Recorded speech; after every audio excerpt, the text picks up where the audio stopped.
You shared some really fascinating research with us recently, and it got me thinking about, well, something we probably all grapple with. Fitting healthy habits into these already packed lives. Mm-hmm. This study looked specifically at exercise and longevity, living longer, which, let's be honest, is probably on most people's radar. Absolutely. And that's kind of the big headline right away.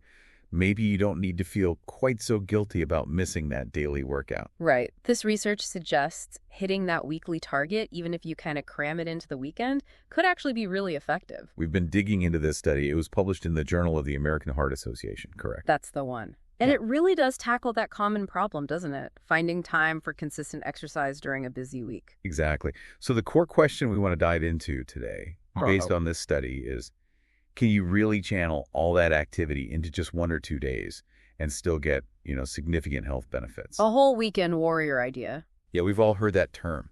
Yeah. This study gives us some real data on what that actually means for your health. So our mission here is to sort of unpack this research. What does it tell us about different exercise patterns, especially if you're listening and trying to stay healthy with a demanding schedule? Okay, so let's start there. This weekend warrior concept. How did the research actually define that group? Good question. So the study labeled someone a weekend warrior if they managed to get at least 150 minutes of moderate to vigorous physical activity, Okay.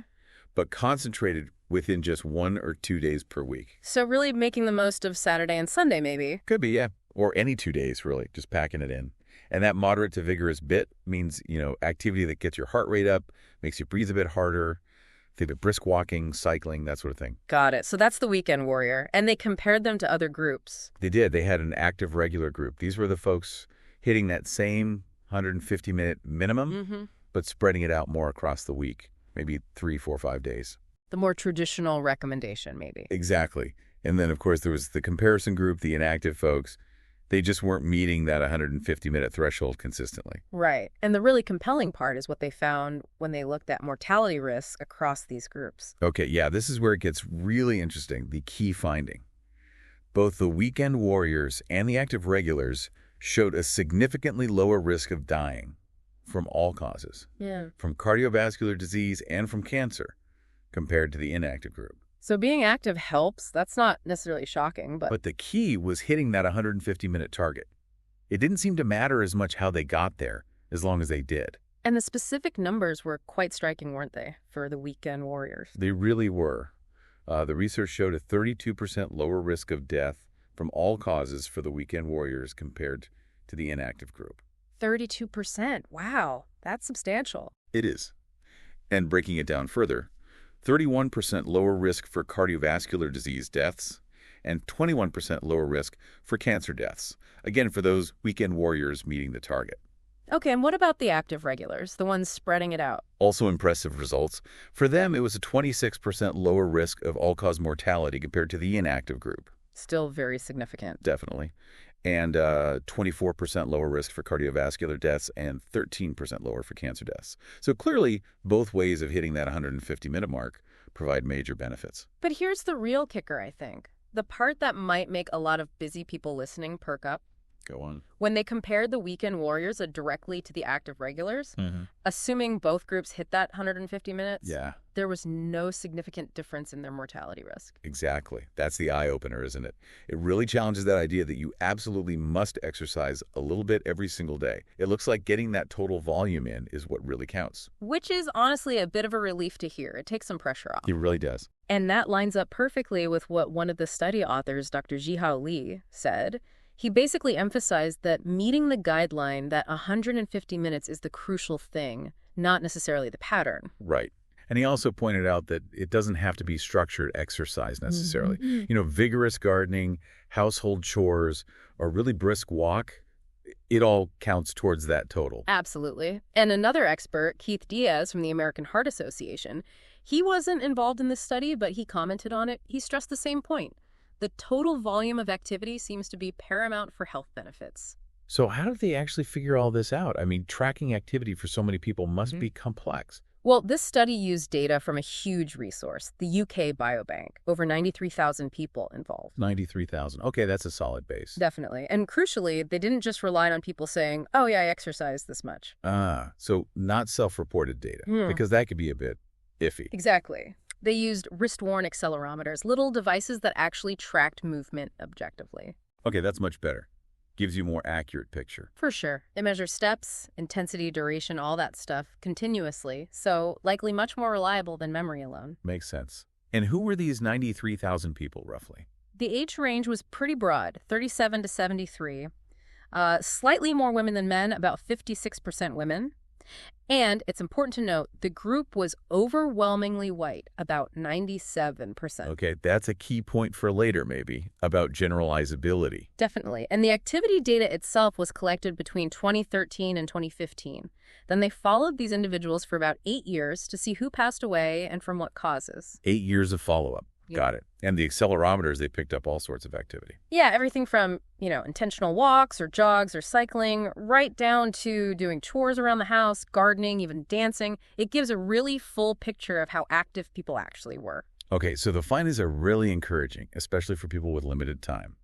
But, like with any study, we need to consider potential downsides or limitations, right? Absolutely. You can't just take the headline finding without looking a bit deeper. So what are some of the caveats? Well, Keith Diaz, the AHA expert we mentioned, did raise one potential issue for weekend warriors.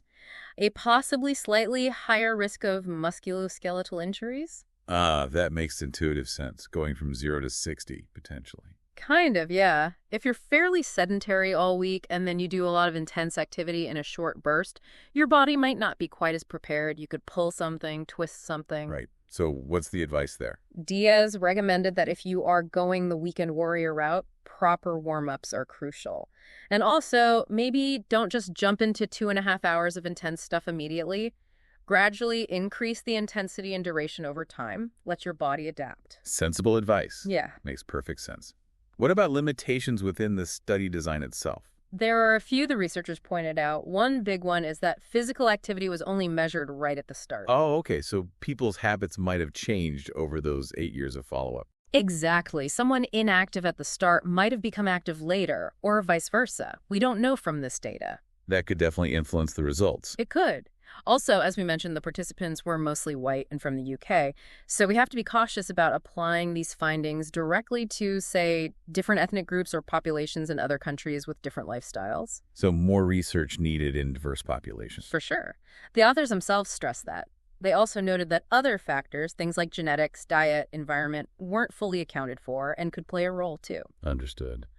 Were there any other interesting tidbits about who the weekend warriors tended to be compared to the inactive group? Yeah, there were a few patterns. The weekend warriors, compared to the inactive folks, were statistically more likely to be men, a bit younger, have a college degree, Okay. and also less likely to smoke or be heavy drinkers. They also tended to have lower rates of type 2 diabetes and a lower BMI on average. So some of those factors might also contribute to their lower mortality risk, independent of the exercise pattern itself. It's possible, yeah. The researchers try to adjust for these things statistically, but it's hard to perfectly isolate the effect of just the exercise pattern. It adds a layer of nuance. Okay, so bringing this all back around, for you listening, especially if you struggle to find time for exercise every day, this research really does seem to offer some hope, doesn't it? It really does. The message seems to be, don't let a packed weekday schedule completely derail your fitness goals. If you can carve out the time on 1 or 2 days to hit that 150-minute mark of moderate to vigorous activity, You can still potentially get very significant health benefits, similar to someone who spreads it out. exactly. It's definitely encouraging news for fitting well-being into a busy life. It makes you think, doesn't it? How could you get that 150 minutes in? Maybe it's a long hike on Saturday. Or maybe 2 solid gym sessions over the weekend. Or even just being really active with chores and playing with kids. Could be any combination. A couple of brisk walks, some energetic gardening. It adds up. So if we had to boil it down, the key takeaway from this deep dive. It really seems to be that hitting the total recommended amount of moderate to vigorous activity per week is what matters most for these specific health outcomes, particularly mortality. The when seems less critical than the how much and how intense, at least based on this study. Pretty much. But, and it's an important but, always listen to your body. especially if you are concentrating your activity. Right, that injury risk. Be mindful, warm up, progress gradually. Definitely. Don't go too hard too soon. So knowing this, Yeah. knowing that the timing might be more flexible, maybe the question for you listening is, what's one small change you could make this week? How could you edge closer to that 150-minute goal in whatever way fits your life? Or maybe it sparks other questions. This looked at mortality, but what about other aspects? Does timing affect fitness gains differently or mental health benefits? Lots more to potentially explore. Absolutely. This research gives us a fascinating piece of the puzzle, but there's always more to learn. A great starting point for thinking about how activity fits into your routine.